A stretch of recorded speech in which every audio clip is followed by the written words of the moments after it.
As we now enter the top 20 of my favorite movies of all time, we kick it off with a favorite movie of my childhood that still holds up for some reason. Why do I sound like somebody from the South?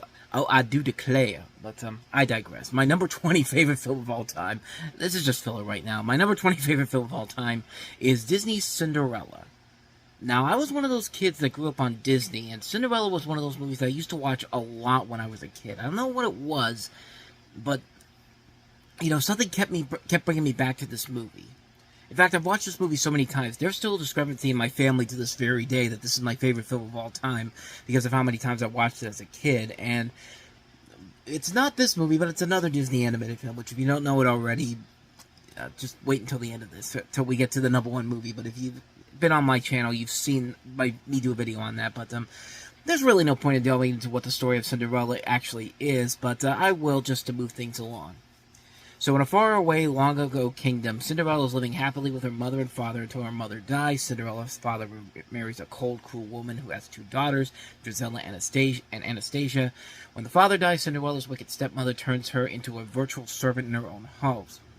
Meanwhile, across town in the castle, the king determines that his son, the prince, should find a suitable bride and provide him with a required number of grandchildren. So the king invites every eligible maiden in the kingdom to a fancy dress ball, where his son will be able to choose his bride.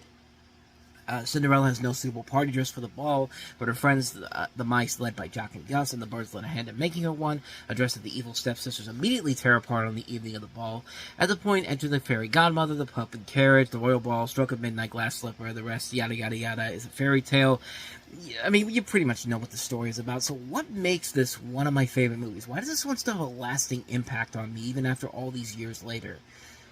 Well, there's a couple of different reasons. First off, the animation is gorgeous. This is classic Disney animation we've come to know and love. One of the last highlights of the original golden age of animation between 1940 and 1950. You got a lot of really good comedy, mainly focusing on the mice and the cat Lucifer, that all work surprisingly well. It follows the original story very well. Some of the newer elements they bring into it actually do play well. They don't really force anything into it.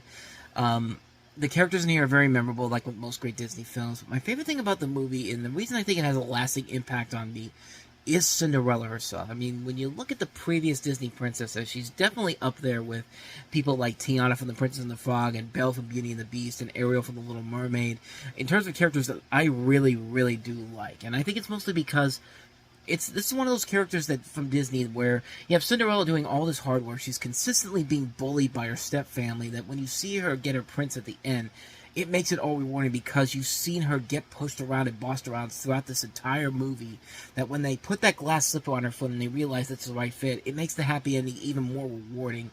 Now, that's not to say the other Disney princess characters have been bad, but most of them, kind of like Snow White and Aurora, don't really do all that much to make them stand out like the couple that I mentioned.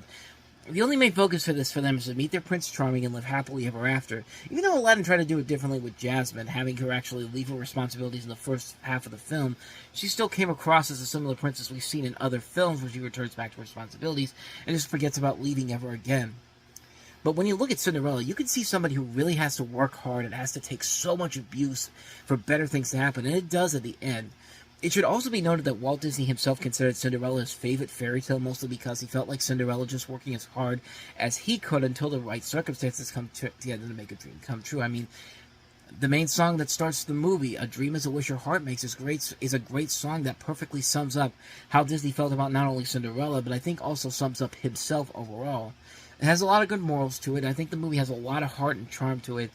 It's definitely one of Disney's stronger princess-based movies that they've done, mostly because of the great animation, the great story, the memorable characters, a main character that a lot of people can really relate to. It's proving that a tough life can definitely lead to a happy ending in the long run. And it's one of the reasons why this movie really does stick with me after all these years. I still love this movie to this very day.